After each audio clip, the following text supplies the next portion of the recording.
Nginibingelele bafethu nginamukele kuyona i-YouTube channel yethu le isi-Update TV. Mangabe uqala kuba khona la ekhaya, sicela ukuthi ulicindezele ibhathini leli elibomvu elibhalwe subscribe, uphinde upress nayo kwi-bell kanye naleyo like button. Bafethu ngibonge support eninginikeza yona.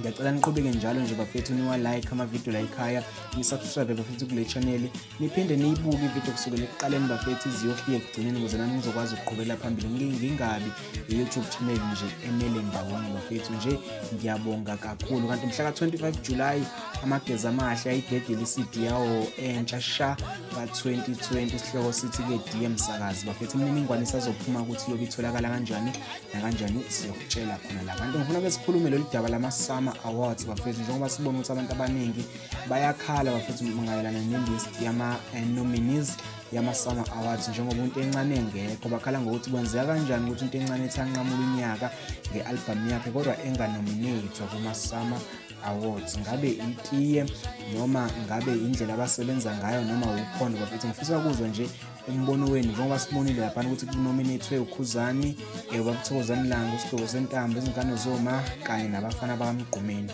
Into encane akayikho bafethu ukuthi i-album yakhe yanqamula unyaka, okusho ukuthi nayo yayihamba phambili. Kahle kahle kwenzakalana? Sihlangane ngenzansi ku-comment section, mina ngiyavala.